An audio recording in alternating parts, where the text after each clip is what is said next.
मोदी। ये बड़ी खबर इस वक्त की, नई सरकार के गठन को लेकर न्योता भेजा गया है।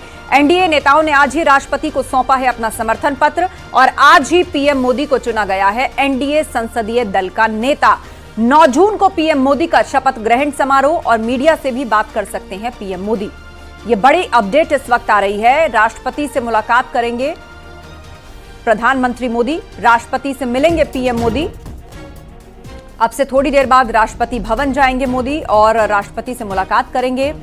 9 जून को पीएम मोदी का शपथ ग्रहण समारोह हो सकता है और मीडिया से भी बात कर सकते हैं पीएम मोदी।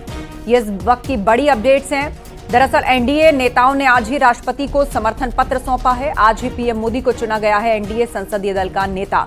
9 जून को पीएम मोदी का शपथ ग्रहण समारोह है और मीडिया से भी बात कर सकते हैं पीएम मोदी। ये इस वक्त की बड़ी अपडेट हम आपको बता रहे हैं। और सीधे अब आपको लिए चलते हैं, हमारे सहयोगी विनीत कुमार हमारे साथ लाइव जुड़ रहे हैं। विनीत, बताइएगा इस वक्त की बड़ी खबर, कब तक मिलने के लिए जाएंगे राष्ट्रपति से नरेंद्र मोदी और क्या मीडिया से भी बातचीत कर सकते हैं? इस तरह की भी खबरें हैं। जी, निश्चित तौर पर मैं आपको बताना चाहूंगा कि अब से थोड़ी देर बाद राष्ट्रपति भवन जो है वो प्रधानमंत्री नरेंद्र मोदी पहुंचेंगे और औपचारिक तौर पर सरकार बनाने का दावा जो है वो पेश करेंगे। और इसके साथ ही साथ एक बड़ी बात यह भी आ रही है कि सर दावा पेश करने के बाद प्रधानमंत्री नरेंद्र मोदी जो है वो मीडिया से भी बात कर सकते हैं। लेकिन मैं इससे बड़ी बात यह है कि प्रधानमंत्री नरेंद्र मोदी जो है अब से थोड़ी देर बाद राष्ट्रपति भवन पहुंचेंगे। इससे पहले एनडीए के जो तमाम नेता हैं वो राष्ट्रपति भवन गए थे और अपना समर्थन जो है वो प्रधानमंत्री नरेंद्र मोदी को एनडीए की सरकार को दिया था।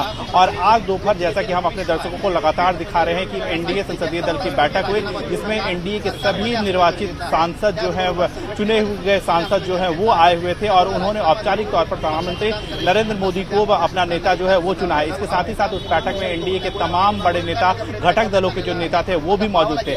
लेकिन इसके साथ ही साथ आस्था, एक और बड़ी बात मैं आपको बताना चाहूंगा कि बीजेपी राष्ट्रीय अध्यक्ष जेपी नड्डा के आवास पर भी एक बड़ी बैठक हो रही है। इस बैठक में बीजेपी राष्ट्रीय अध्यक्ष जेपी नड्डा के साथ साथ केंद्रीय गृह मंत्री अमित शाह, रक्षा मंत्री राजनाथ सिंह और अजित पवार, प्रफुल्ल पटेल और समीर भुजबल इस बैठक में मौजूद हैं। बताया यह जा रहा है कि थोड़ी देर में जयंत चौधरी भी जो है वो इस बैठक में शामिल होने के लिए आएंगे। तो माना यह जा रहा है कि जिस तरह से एनडीए की सरकार बनेगी, एनडीए की सरकार में जो घटक दलों को शामिल किया जाएगा, किसको कितना प्रतिनिधित्व दिया जाए, इसको लेकर के इस बैठक में चर्चा हो सकती है। और आखिरी बार, जैसा कि कल हमने भी देखा था कि लगभग 7.5 घंटे की मैराथन बैठक जो है वो बीजेपी राष्ट्रीय अध्यक्ष जेपी नड्डा के आवास पर हुई थी, जिसमें जेपी नड्डा के साथ साथ केंद्रीय गृह मंत्री अमित शाह भी मौजूद थे, साथ ही साथ रक्षा मंत्री राजनाथ सिंह भी मौजूद थे और इसके साथ ही साथ तमाम बड़े नेता मौजूद थे। और उसके बाद जो है वो प्रधानमंत्री नरेंद्र मोदी से भी इसको लेकर के चर्चा हुई थी।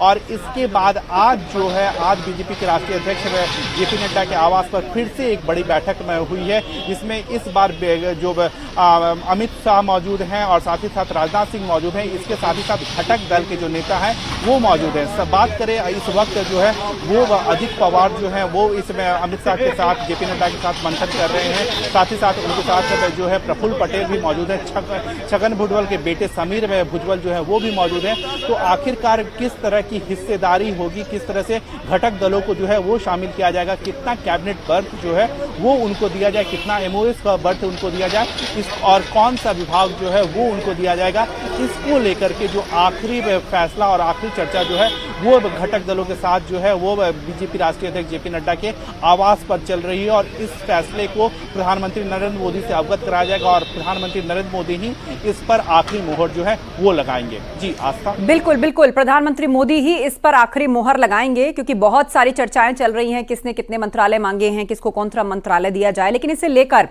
विनीत, एक खास बात प्रधानमंत्री मोदी ने कही आज अपने संबोधन में कि ब्रेकिंग न्यूज से मंत्रालय नहीं चलेगा, तो इसलिए कि जो कयास हैं और चर्चाएं हैं उस पर ध्यान ना दिया जाए। ये फैसला करने वाली एक अनुभवी एक्सपर्ट टीम है, तो इन सब से बचा जाए। तो ये जो स्पेक्यूलेशंस हैं, ना सिर्फ मीडिया के लिहाज से, बहुत सारे विपक्षी दल भी इन स्पेक्यूलेशंस को सामने रख रहे हैं और प्रचारित कर रहे हैं। तो इन सब से कैसे बचेगी सरकार और कब तक ये औपचारिक रूप से फाइनल हो जाएगा कि किसको कौन सा मंत्रालय दिया जाएगा? राष्ट्रवादी कांग्रेस पक्ष? जी निश्चित तौर पर मैं आपको बताना चाहूंगा कि जिस तरह से स्पेकुलेशंस या फिर प्रधानमंत्री नरेंद्र मोदी का कहना है कि जिस तरह से हमने पहले भी देखा था कि काम पर ज्यादा ध्यान देना चाहिए, मीडिया के बाइट पर ज्यादा ध्यान नहीं देना चाहिए। प्रधानमंत्री नरेंद्र मोदी अपने तमाम मंत्रियों को जो है वो पहले से भी आगाह करते रहे हैं। लेकिन जहां तक की अगर बात हमने की है कि आखिरकार कब यह तय हो जाएगा कि कौन से व्यक्ति हैं, उनको कौन सा मंत्रालय मिलेगा और फिर कौन से सहयोगी दल है, इसमें इस पर जो आखिरी फैसला है लगभग हम मान के चल सकते हैं कि इस पर आखिरी फैसला आज की बैठक के बाद जो है वो बिल्कुल। और इस बैठक पर आप नजर बनाए रखिएगा विनीत। बातचीत और चर्चा के लिए बहुत शुक्रिया आपका। और अब अगली खबर का रुख करते हैं। अहम अपडेट, बीजेपी अध्यक्ष जेपी नड्डा के घर एनडीए नेताओं की बैठक। थोड़ी देर में नड्डा के घर पर एनडीए नेताओं की बैठक शुरू होने जा रही है। अमित शाह, राजनाथ सिंह घर पहुंच चुके हैं और बाकी नेताओं का इंतजार है। एनडीए नेताओं की यह महत्वपूर्ण बैठक जेपी नड्डा के घर पर शुरू होने जा रही है। अमित शाह, राजनाथ सिंह नड्डा के घर पहुंच चुके हैं। ये इस वक्त की बड़ी अपडेट है। दरअसल मीटिंगों का दौर जारी है और ये चर्चा पूरी तरह से इस वक्त है कि किसको कौन सा मंत्रालय मिलेगा, कितने मंत्रालय मिलेंगे, किसने क्या डिमांड रखी है। इसे लेकर कई दौर का मंथन हो चुका है, लेकिन अब भी मंथन किया जा रहा है। तो बड़ा अपडेट यही है कि बीजेपी अध्यक्ष जेपी नड्डा के घर एनडीए नेताओं की बैठक है। थोड़ी देर में नड्डा के घर एनडीए नेताओं की यह बैठक होगी। अमित शाह, राजनाथ सिंह नड्डा के घर पहुंच चुके हैं।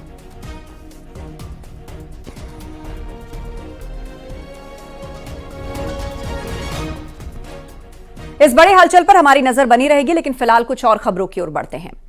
हरदोई में बिजली विभाग ने ट्रांसफार्मर को जलने से बचाने के लिए ठंडा रखने का उपाय निकाला है। ट्रांसफार्मर को ठंडा रखने के लिए कूलर्स लगाए गए हैं। जून की गर्मी में जहां बिजली की डिमांड बढ़ गई है, तो वहीं ट्रांसफार्मर पर भी दबाव पड़ रहा है। हरदोई में बिजली विभाग ने ट्रांसफार्मर को जलने से बचाने के लिए कूलर का सहारा लिया है। विभाग ने बिलग्राम कस्बे में ट्रांसफार्मर को ठंडा रखने के लिए कूलर की व्यवस्था करवाई है। लगाएंगे कि पिछले दिनों में देखा जाए गर्मी का टेम्परेचर जो है नॉर्मल का टेम्परेचर 45 से ऊपर जा रहा था और जिसकी वजह से हमारे जो ट्रांसफार्मर का टेम्परेचर है वो 75 के अराउंड जा रहा था। इसमें हमारा ओवर टेम्परेचर पर ट्रांसफार्मर ट्रिप हो रहा है, जिससे हमारी सप्लाई जो है